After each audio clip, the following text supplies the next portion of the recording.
We are back with our weekly episode of the Big Ten Sports Podcast, and we have an exciting episode for you today. We finally have a full slate of Big Ten games, and we have a special guest making his first appearance on the show today. I'm your co-host, Andrew Wade, editor at Dear Old Gold, where you can get all of your Iowa Hawkeye news and articles. And I'm joined here by my co-host, Ryan Thielen. Ryan, how you doing, buddy? Rough start to Nebraska season so far. Yeah, man, I'm dead inside, so we can just move on. All right, so Ryan is actually more sad than he was last week, which is surprising. And Ryan, we are joined here by a very special guest. I was going to put some intro music, but I honestly think I would mess it up and it wouldn't sound very good. So I'm just going to give a couple, a little drum roll. We are joined here by former Minnesota Golden Gopher Roderick Williams. Roderick, how you doing, buddy? I'm good. How's it going, guys? Good, man. Glad to have you on the show. Hey, I'm glad to be here. I'm glad to have some fun. Have you ever been on a podcast before? Actually, I have not. I've been invited, but I've never really said yes. So we'll see how this goes. Oh, we feel special. I actually do feel special. Well, thanks for joining us tonight, Roderick. We appreciate it. I'm glad to be here.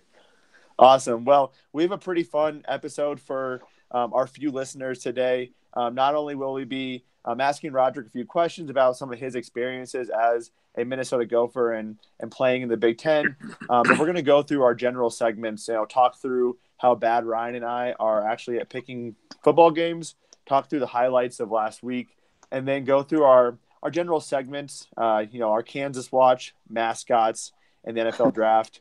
And then we're going to ask a few questions to our buddy Roderick before jumping into our big slate of week 6 games. So let's jump right into it. Ryan, you sucked last week. You lost literally every single game. I didn't win a single game. Like we got backdoored on a couple of games, but yeah, I went 0-5 last week. So I know I said I couldn't do any worse, but I was. Ryan, your connection's pretty bad right now, buddy. My bad. Is that better? Yeah, that sounds better. All right, this is professional quality, Roderick. So I can actually try and keep out, up.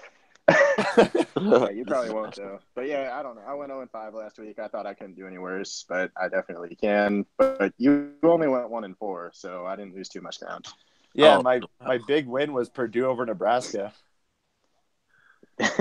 Yeah, dude, you're up.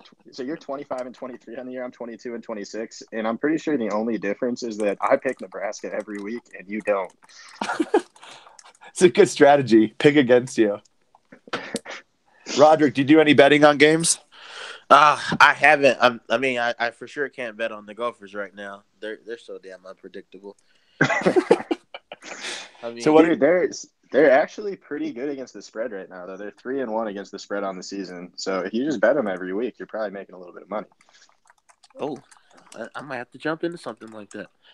Probably would bet on them, but I don't know, man. I just need them to do better. They got the squad, they got the people. Just got to make it happen, man. So you actually think the Gophers have a pretty good team this year? Oh, they definitely have. They have the athletes. They got a good program. They're under. I'm not the biggest fan of Fleck, but he know how to get them boys fired up and get ready to go play a game. They just need to seal the deal and stop making stupid decisions. Yeah. So, did you get to know Fleck very much in your time? I know he kind of came in towards the end of your career there. Yeah, no. So I was gone before Fleck got there. And then right before I graduated, Clays became the head coach, and then so I never had a chance. I haven't even been up there really since he became coach. A lot of us don't even feel comfortable up there with him. It just doesn't seem genuine to us. Gotcha. So is that one of those things where typically if a new coach were to come in, alumni and former football players would be more than welcome or welcome with open arms? Is that how it typically is? And obviously it doesn't sound like you feel like that's the case there, right? Yeah, no. Basically if you lose a coach and you have a new coach and coaching staff come in, of course they're going to bring in their guys and get rid of everybody else. But then they would have everybody from the alumni come on by and do like a little meet and greet and just kind of get to know the new coaching staff and whatnot. And Yeah, a lot of us never went just because up until that point, it didn't seem like he was really honoring anything that was built there, and it just didn't seem genuine. Absolutely, yeah. And I've heard from a couple of Minnesota fans that they're not big on Fleck, and they're that was probably your honesty, your excuse is probably, or your reasoning behind that is probably the best I've heard so far. A lot of them just aren't super excited about what he's doing with the program so far, but they're off to a 3-1 start. So I mean, something's Yeah, going right so I'm far. not gonna lie. Like as far as his energy goes, him being a younger guy, that definitely plays a part. I know I mean, Kill was pretty damn fired up most of the time, but if we got a younger Kill, then we'd probably be fired up all the damn time. But so I know that does help. Having somebody that's a little closer to your age, so you know exactly what's gonna get you fired up. To get those juices flowing and whatnot, and I mean, they got that part taken care of. They for sure got the talent. We just got to stop playing games and seal the deal. Absolutely. And I have a few questions about Minnesota and their chances against Iowa. We'll get to that here in a few moments. Just to go quickly through the highlights of last week, Ohio State won in a nail biter against Penn State. I don't know if you guys got to see the end of that game, but James Franklin just blew it. They had Ohio State on the ropes, and they just basically screwed it up. The last play call on that fourth down, I couldn't tell if it was a zone read or an RPO, but either way, it was a terrible idea. It was stupid. I think so. I heard a little bit of what McSorley said. And McSorley said he agreed with the call, and I think the call was always to hand it off. So I don't think it was an RPO, but yeah, man, that made no sense. And then I don't know. Did you guys see Franklin's comments after the game? He was like, "We're not on our way to being an elite team. We're a very great team, dude. You've been in the program for a while now. Your team is supposed to be elite." That was nonsense. Yep. Like, that's just ridiculous. Well, you can't make nonsense. an excuse when your team is ranked 9th in the nation and you almost beat Ohio State. No, that's just bad coaching. You didn't have them ready, and you didn't do the right things to make that happen. Exactly. You didn't finish that shit off. Yep. Speaking of teams that didn't finish things off, Northwestern jumped out to a 17-0 lead against Michigan before Michigan, pulled their heads out of their butts and finally put together some points on the board, and they ended up winning 20-17. Kind of a big scare there for a second. Again, we've talked about this in the podcast the last few episodes, Ryan, but we don't think Michigan is that great. They're definitely doing well, but also Northwestern is a very sneaky team. They always play big in big games, no matter what the record is. Fitzgerald does a really good job of getting that team ready to go. Oh man, Northwestern. One thing I remember about those guys they don't always have the best talent. They don't always have the best players, but like Northwestern has some hard ass workers. Those dudes get in there, they work out, they learn their plays. Even if perfecting their craft is not as good as somebody else, or somebody's running a 4-3 or anything like that, those guys will finish every single playoff, every single down. And that's why they win a lot of games. They're pretty much concrete in a lot of shit that they do. It's interesting. Yeah, go ahead. I would say it's interesting that you say that, Roderick, because I think Ryan and I see it from the outside that Northwestern is that giant killer. And it's nice to know that we're not crazy, right? It's something that is obviously an openly talked about thing within, the Big Ten. Yeah, I mean, it sounds like it's kind of what everybody says about Northwestern. They're ready to play. They don't make the mistakes, and then if you don't show up for a week, or your talent, like Michigan's more talented than Northwestern, but if you don't show up, Northwestern's gonna make you pay for it. That's who they are. But that's in all football. The rule of thumb is whoever came to play that day. The game could go any way. You could be playing UNT, and and they show up to play that day, and they make it's an upset. Did you just reference North Texas? They're gonna play. Huh? Say it again. Did you just reference North Texas? That's what I'm saying. Yeah, North Texas is trash, but they could show up one day and the other team is slacking off and get their asses whipped real quick. Dude, that's kind of funny that you brought the juices flowing. It's funny that you bring up North Texas. That's the second time on this podcast in 7 episodes that we brought up North Texas. That's like the most random team.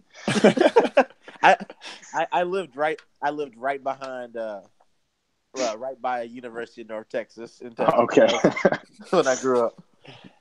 Speaking of North Texas, Roderick, have you ever heard of Incarnate Word? Huh? Have you ever Incarnate Word? Incarnate Word? Ryan, am I saying that school right? I think so. Incarnate Word. Have you ever heard of them, Roderick? No. They are a Division II school. It's not important. I was just curious. Um, Oh, I was like, no. so just to wrap up the other three games, Michigan State beat CMU or Central Michigan pretty easily. The score was 31-20, but they had a 31-3 lead, and they let Central Michigan blow the 17-point cover that Michigan State had, so that kind of sucked. Indiana did the same thing. They were up 24-7 at half against Rutgers. They allowed Rutgers to score 10 in the fourth to, again, cover the spread, which, again, hurt Ryan and I. And then finally, Purdue beat Nebraska. Yep. So I didn't get a chance to watch the game, but it looked like Purdue got out to a quick lead. And then basically Purdue and Nebraska just swapped touchdowns for the rest of the game. Yeah, honestly, like Roger talked Purdue about, beat Nebraska. they beat them by 2 touchdowns at Nebraska. It was the saddest What? thing ever. Yep. Oh man, I wish I would have saw that. You talk about players not coming to play though. Like this is the second week in a row that Nebraska just didn't show up, and so they tried to come back in the second half, but they were not ready to go that game. And Scott Frost, he's their new coach there. He put his team on blast after that game too, and like he seemed pissed. He was pissed, and he deserves. He Nebraska's got to bring back that black shirt squad. I know they'd be showing it on the jumbotron or whatever at the games, but the original black shirt squad, they were dangerous. Y'all need to bring them back. Yeah, they were national champions. You need to bring back those monsters. Yep. It needs to be more than a symbol at this point. But yeah, Nebraska is 0-4 this year now, and Nebraska hasn't covered the spread in 7 games. So I got to stop that. Nebraska. Oh shit! I think you're gonna probably end up betting on them again. I don't know, man. It's a tough matchup against Wisconsin. I'm getting more defeated every single week. That's what I like to hear. Ryan, you'll like to know this.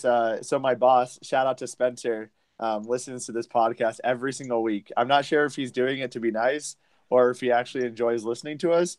And I don't think he'll tell me either way, but he legitimately asked about how well you were doing on our 1-on-1 this past week because he was concerned. I appreciate the concern. I'm glad that somebody's thinking about my emotional health right now because it's been a tough few weeks. I thought it was pretty great.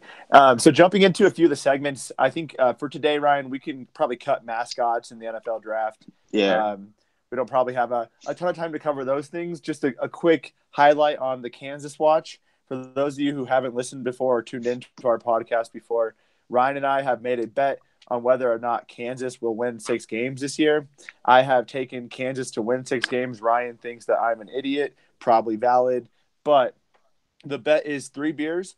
And as we talked about last week, I'm going to make sure our buddy Josh is into this bet. And so I have doubled down on it, and I'm actually going to give Josh 3 beers if Kansas wins, in addition to the 3 beers that Ryan's going to get me when Kansas wins 6 games. So people might think that that's a dumb bet, but this is all about beating Ryan. Good. Roger, you should get in on this bet. Make him pay you 3 beers too. Ooh. Roger, do you think Kansas will win 6 games? There's no way. They're currently 2-3, and they just lost 48-28 against number 25 Oklahoma State. 6 games. I'll give you – how about this? They do have 3 winnable games, okay? So they play Iowa State, Kansas State, and Texas Tech. Their next game, 3 winnable games only gets them to 5. I know. That's what I'm saying. They have to win all of them. So they need an upset, though. They need at least one upset. You said K-State, Iowa State, and Texas Tech. 2 of those are on the road. Iowa State? No. Yeah, no. Sorry. Can't do it. I'll put it down the notes. Roderick refuses to accept Kansas winning 6 games. I just can't. There's no chance. I can't. I just don't see it. I mean, I don't. Dude, one of your winnable games, Texas Tech was ranked until this week. Like, they're going to get smoked. Exactly. They're going to whoop their ass. And Kansas is not a football team. I mean, they're not a football school. No, they're not a football team either. It's okay. You can say that. All right, so duly noted that I'm an idiot. Um, so the big segment we have, the new segment for today is just, Roderick, we want to ask you some additional questions about your time. I think, as we've alluded to, Ryan and I would never be able to play Big Ten football, considering we both weigh less than 200 pounds. And if we would have ran into anyone like you, we may have actually ended up in the emergency room for broken everything. Yep. So we do have some questions. Just, it's fun to pick your mind. And I know I've asked you a lot of these questions before, but for our 15 listeners, including, Spencer, Josh, and Logan, and maybe Tyler, we would love to get some insight on your experience as a Gopher running back. So first of all, we kind of talked about your thoughts on Minnesota's team this year. It sounds like, you think they have the talent. You're not sure if PJ Fleck can lead them there. Wanted to get your thoughts on, the fact that they're on their, number 3 running back. And I know you played with both the guys that got injured this year. And then also your thoughts on Zach Annexstad. Man. So, well, I'll start with the running back group, I guess. Yeah, I played with both Shannon and Rodney Smith. Both of them are great running backs. It really sucks what happened to Rodney. As far as I don't even know. Honestly, I don't know why Shannon isn't why he hasn't been playing. Is he hurt right now as well? Yeah, he's hurt. Out now. He got hurt, I think, before the season. He got hurt.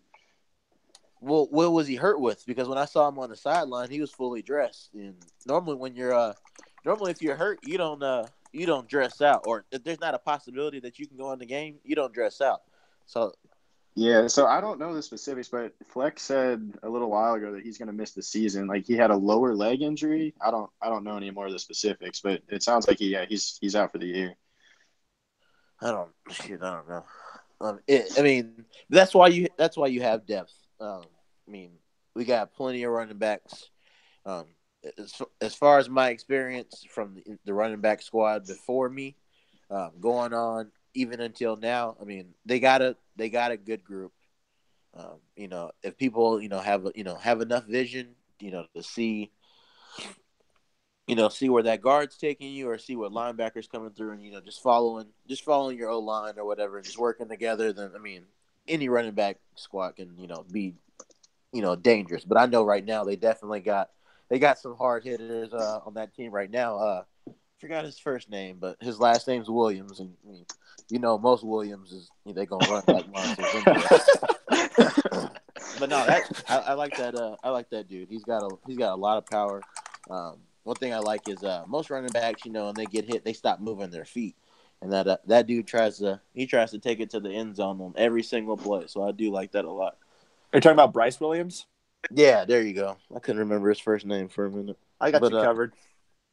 But yeah, no, I like him. I like my main thing is, anybody can really be a running back if they have vision. If they got that power in their legs, and they basically have that drive. And that kid's got it, and I think it's gonna take him a long way, especially with Rodney and Shannon there, just guiding them, just grooming them, and telling him, exactly what he needs to know and to do, to become that better back. Absolutely. Good to have some of that senior leadership on the team. Definitely. And probably one of the best people to learn from is Rodney. That boy's got so much vision. I used to watch him run, and the play would develop, and it's like he wouldn't even try, and his body would just go in that direction, and the hole would just open. So, it's him learning from him. It's going to be, I think it's only, greatness can be born from that. What was the other question? Zach Annexstad. Have you had a chance to watch any of his games, and kind of what are your thoughts so far? He's a true freshman walk-on, the first since Baker Mayfield. Obviously not at Baker Mayfield's caliber, but I don't know if that says more about the lack of quarterback depth the Gophers have, or more about his ability to play football. Honestly, man, so first of all, Zach Annexstad, he's doing what he's supposed to be doing. When they recruit for quarterbacks, they don't just go get, just trash quarterbacks. Like, they're looking for somebody to be a leader, that can do everything and anything and everything. Stay in the pocket, run everything. And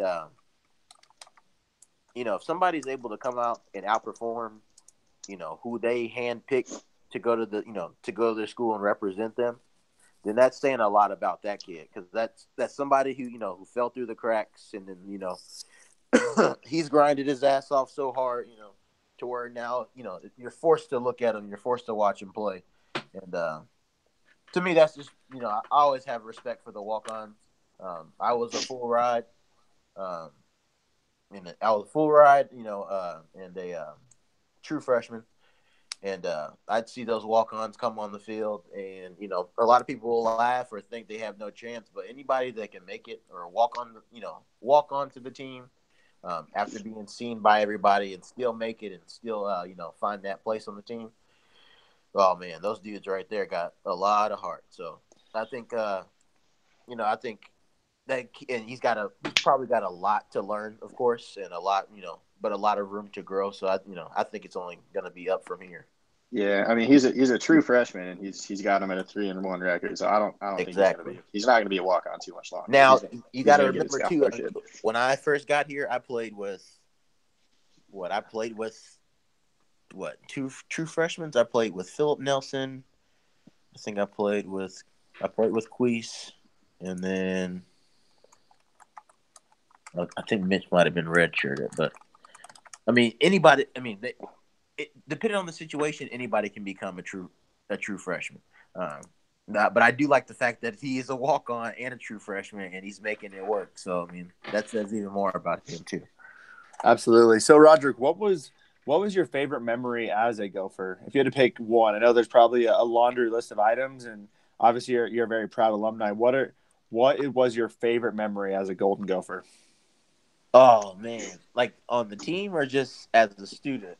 Well, preferably on the team. Yeah, you can't talk about your fiance. That's not allowed here. I feel it.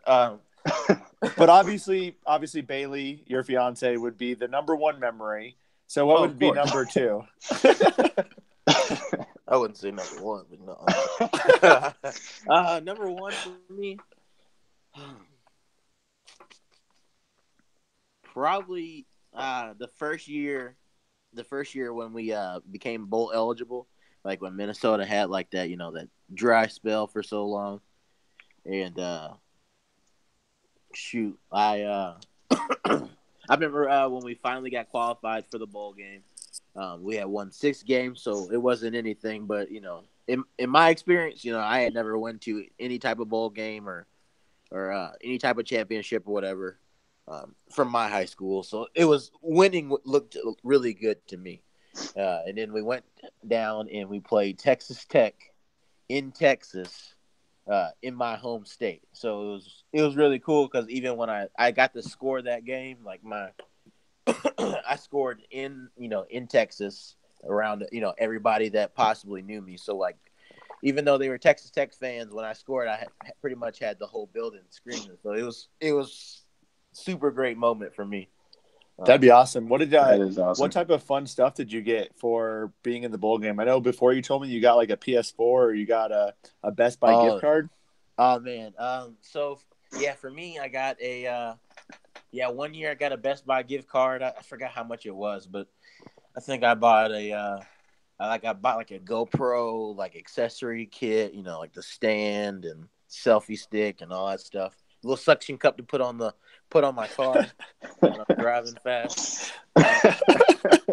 What else is it? Oh yeah. So I think I got an Xbox One. I got a Destiny package. Plenty of clothes, plenty of shoes. I got a belt buckle when I was in Texas. We went to it was like the rodeo bowl. So I got the little belt buckle there. A couple of watches, but I don't know, man. It's the better the bowl game, the more stuff you get, for sure. Yeah. The more stuff and the better, the stuff is so much cooler. I thought getting an Xbox One was cool. I still have that thing. But I know some people, they're getting those every year because they're hitting those big bowl games every year. Do you still have the belt? You still have the belt buckle? Oh, of course. I mean, my mom takes hostage of a lot of my Gopher stuff. So I mean, I could probably never get any of that stuff back. She's got that stuff in cases. That's her pride and joy. But so I'll probably never see it again. But we do still have it. That's awesome. So, you played in the Big Ten for a while. Out of all the places that you visited, which of those places was your least favorite to play? And then which of the places was, I guess it might be the same one, but which of the places was the toughest one to play? Oh, I guess one of the places that was okay for the toughest place to play. I'd say it's a tie between Ohio State and Nebraska. There you go. Doesn't matter. Nebraska can't win the game anyways. Right, but this was back when I was. Right now, I'm sure nobody would be worried about it. Yeah, I mean they're 0-3 at home this year, but I appreciate it. Yeah.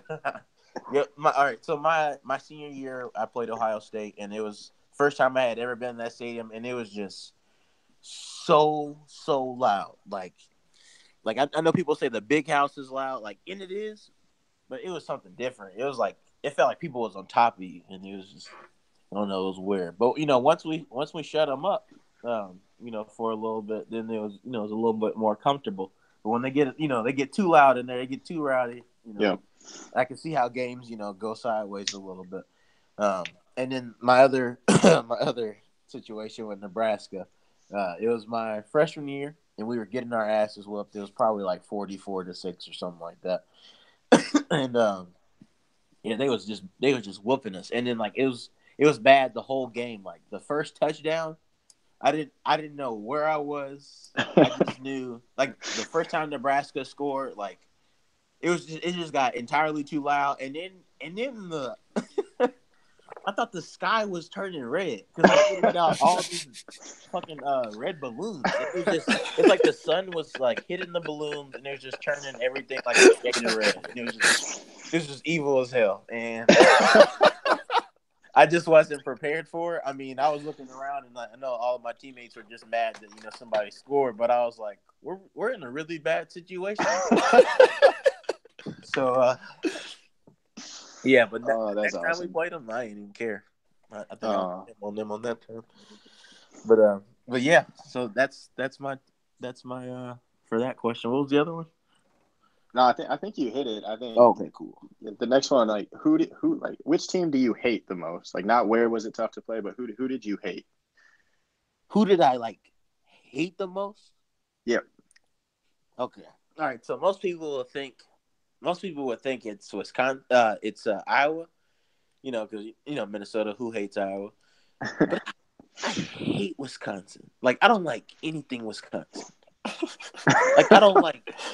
Man, I can't even say I don't even like red. I just don't like Wisconsin red. It's I talk to people from Wisconsin sometimes, and it's just you stuck up bastard. I literally cannot wait for the year for the Gophers to whoop their asses. Dude, it's gonna be a long time, buddy. Man, look, I'm gonna just pray on it, but I'm telling you, that day when the Gophers whoop Wisconsin's asses, oh man, it's gonna be wild. The weather gonna start changing. So follow-up question then. Does it bother you that 2 Chainz is a Wisconsin fan? Actually, that really does. I didn't know that. That shit low-key just pissed me off. I know you love 2 Chainz, but... Oh, wow. You just ruined my night.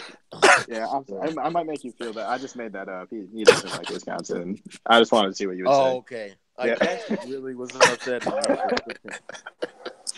I can't stop laughing. My heart was just ripped out for. Yeah, I'm sorry. I didn't mean to give you a heart attack. I really wanted to see what you would say. It's all good. It's all good. Your reaction was fantastic. Oh man. Hey man, 2 Chainz is I just can't associate 2 Chainz with Wisconsin. I feel like if 2 Chainz stepped foot in Wisconsin, he'd be like, "Nah, I can't deal with this," and then just get up out of there. Oh, you're probably right. As somebody that lives in Wisconsin, you're probably right. So wait, Roderick, do you think 2 Chainz would like Minnesota? Oh, of course. They're basically the same state. Oh man, but think about it. Think how think how straight up ahead Minnesota is from Texas. Anybody that wants to come from the South, they just got to just get on one road and drive all the way up here.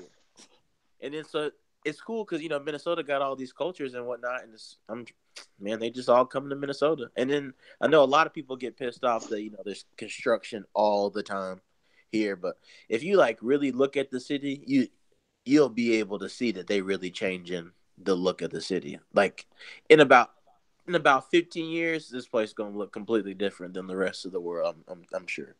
I'll give you that. Minneapolis is a pretty cool city. I would actually, obviously, Angie's from there, my wife, but if Minneapolis wasn't, in Minnesota for, 9 months of the year, I would totally live there, but I just can't handle the winters there, man. Man, who you telling? I don't know what we gonna do. We're gonna have to get out of here eventually because I can't do it. When I proposed, it was -35, and that was. It's a good thing. How do you even prepare for that if you're from the South? Like, that doesn't even. It's too cold, but. Well, glad to know that 2 Chainz would love Minnesota because of the straight drive and is not a Wisconsin fan. Roderick, thank you for answering some of our questions. I think we'll definitely have to have you back on another time too, so we can talk through a few more questions that we have.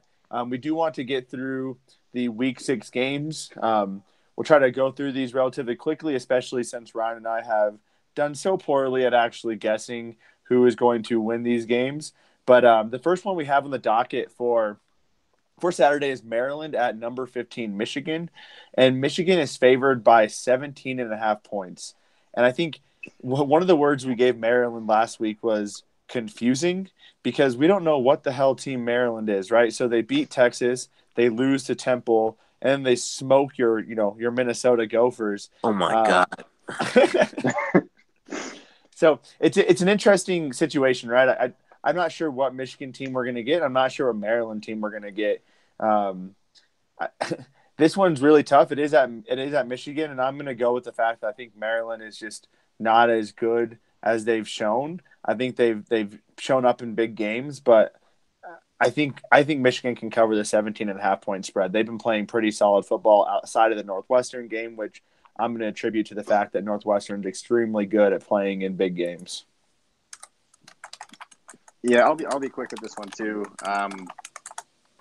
Maryland's 3-1 against the spread. The one they lost was obviously the Temple game, but I think it's a bad matchup for Maryland. Michigan has one of the best run defenses in the country, and Maryland's a running team. I'm going with Michigan to cover, mostly because I don't think Maryland's going to be able to move the ball. Awesome. Roderick, who do you have, Michigan or Maryland? Oh, man, I'm going for the underdog. After seeing them play last week, I think Maryland might be able to upset somebody.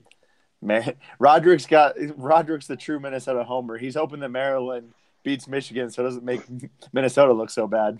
Nothing to help that. All right, so Northwestern is they played like they did last week. Maybe, man, maybe. Maybe it's just Minnesota isn't so good. So the team that Michigan beat last week, Northwestern, is taking on number 20 Michigan State. Michigan State is favored by 11.5 points. Northwestern has actually won the last 2 matchups. Last year is in triple overtime.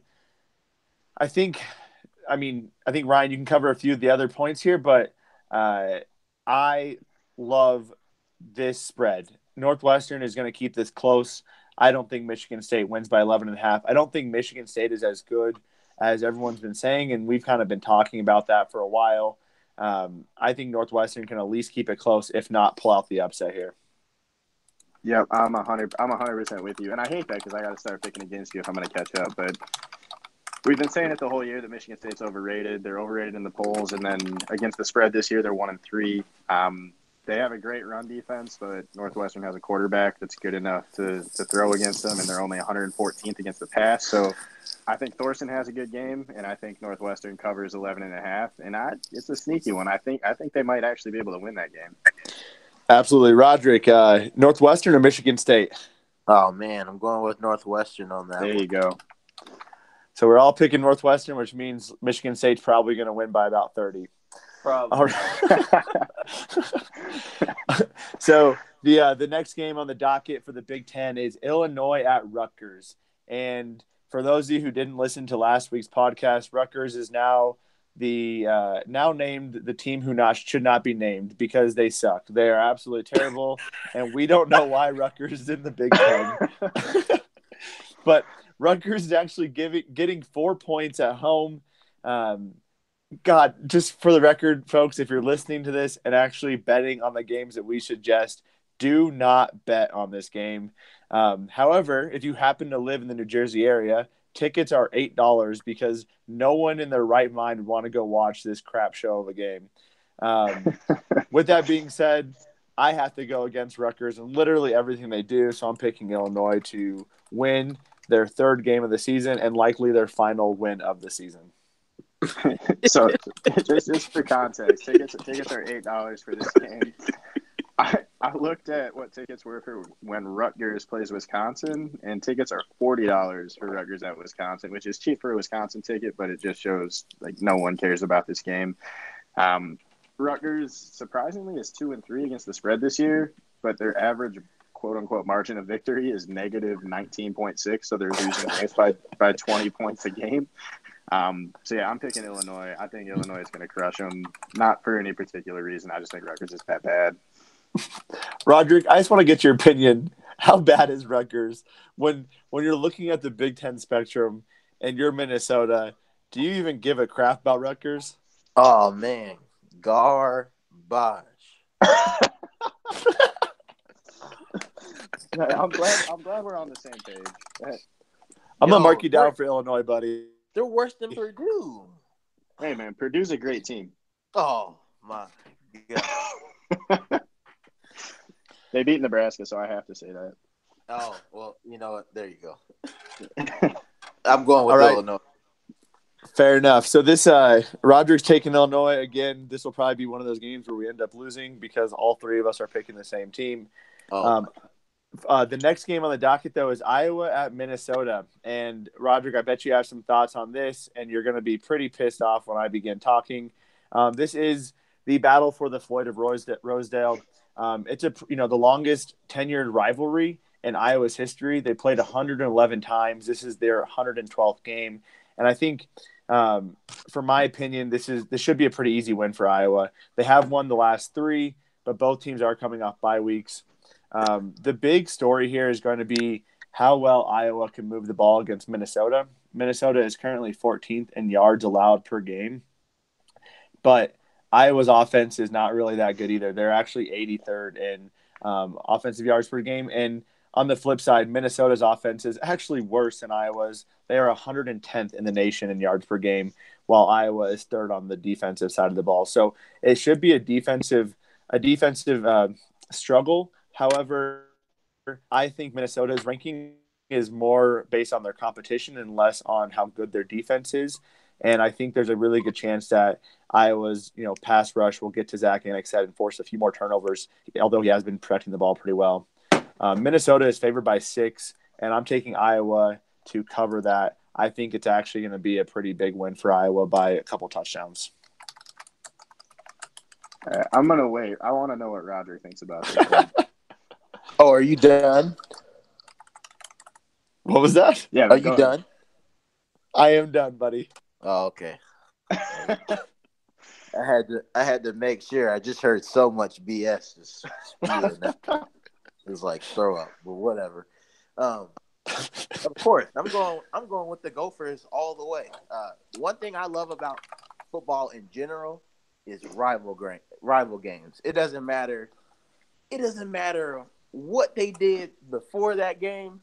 It's like you get superpowers for a rivalry game. Like you could be the trashiest team, but if that game like legit means something to you, you gonna put on the best gear you got. You gonna come out with the best attitude. You gonna try to knock somebody's head off. And with that happening, I know it's plenty of people that are like, Gophers are gonna get whooped. Gophers are gonna get whooped. I'm sure there's plenty of Gopher fans that are like, oh no, we might as well not even go to this game. Good call on their part. Hey man, I've seen a lot of football, and I've seen a lot of people pissed off at a team that they lost to that they didn't think that they should have lost to. But if them boys come to play, I mean, the game could go any way. See, But Roderick's unfortunately, obviously taking Minnesota. Ryan, do you have any additional thoughts? And who are you going to take in this one? So I feel like I've got a homer for Iowa and a homer for Minnesota, and the spread is 6. So I think Iowa's probably going to win by 6, and it's going to be a push. But I'm going to pick Minnesota just because I got to pick against you, Wade. I think, Minnesota's been strong at home this year. It's a rivalry game, like Roderick said. That's what I'm talking about. I think they're going to show up. That's what I'm talking about. All right. So, Roger, we're definitely going to have you back on this podcast, talk a little bit more about Minnesota because it's just too rich. All right. So Indiana is taking on number 3 Ohio State. They are actually at Ohio State. The spread is 25. So Ohio State is giving 25 points, which is quite a hefty margin. However, as you know, we've seen over the course of the season so far, in any game where Ohio State's favored by anything more than 12 points, they've definitely covered that spread. So the only times they haven't covered the spread this season is against TCU and Penn State. TCU, they missed it by half a point. They missed it by, I believe, 2 points. Indiana has been an interesting team so far this year. They were 3-0. We weren't sure what kind of team they were. This one's a really tough one, but I think Ohio State's going to cover. I think they're still going to put the burners on. We're going to see Tate Martell come in the fourth quarter, and it's going to be a pretty easy win for the Buckeyes. Yeah, I mean, I agree with you that it's going to be an easy win. I don't think it's going to be 25 points easy. You look at games against the spread. Indiana's 1-4 against the spread this year, but they're missing out by 1.2 points per game. So I'm going to take Indiana to cover. I think they're probably better than we've given them credit for this year. And yeah, Ohio State's blown a lot of people out, but they're coming off of a huge game at Penn State. So I don't think they're going to be as fired up to play Indiana in a game that they know they're probably going to win. So I think they'll win, but I think Indiana can cover 25. You almost convinced me to change my bet, but I'm going to keep it. And then when I win, I'm going to let you know about it next week. Roderick, who do you got, Ohio State or Indiana, buddy? Oh, man. I think I'm going to have to go with Ohio State. I know Indiana is definitely – they're a high-scoring team. They can pull off a lot. They got plenty of players. I just think coming off a win like that, I know a lot of people, would think that, that team is – they're full now. They're getting comfortable. They're going to win this. But it seems like Ohio State is taking their wins and just continuing to get better. So I'm going to have to go Ohio State on this one. Awesome. Ryan, you're about to be the poor man out on that one. And unfortunately, I'm going to be very curious to see what you have to say about this last game. But Nebraska is taking on number 16 Wisconsin. For those of you who haven't gotten the message from our recent podcast, Nebraska sucks. Ryan is upset and depressed. And they're taking on Wisconsin, which Wisconsin is favored by 20 points. Ladies and gentlemen, we take notes before we do the podcast. We have a little bit of an agenda. And Ryan, I have to tell the people this, but Ryan's note about this game is Wisconsin will win by 85 points. Nebraska is horrible, and I am dead inside. So if that's not a cry for help, I don't know what is. Dude, I wrote that at a very dark time. It was after Nebraska lost to Purdue at home, which I never thought I would have to see in my entire life. So, yeah, I mean, like I've seen Wisconsin play in person a couple times this year, and I really don't think they're that impressive. I know we had a lot of hope for Wisconsin at the beginning of the year, considering all their preseason All-Americans. They've probably got 3 or 4 offensive linemen that are going to be NFL draft picks, but. Yeah, I just have no faith in Nebraska at all anymore. And, I still believe in Scott Frost. I think he's the right guy for the job down there. And like I said before, he kind of called his team out after that Purdue game for not showing up and not being ready. And the players, I think, did respond. They had a players-only meeting yesterday, and, hopefully some good came out of that. And despite what I wrote, I am going to gonna keep picking Nebraska because I think if I pick them enough times, they're gonna actually show up one time. So I can't pick against my boys. I'm picking the Huskers to cover 20. I'm gonna be at the game, so yeah, I hope they don't let me down. So Ryan, I was actually about to type. I was typing in Nebraska as my pick.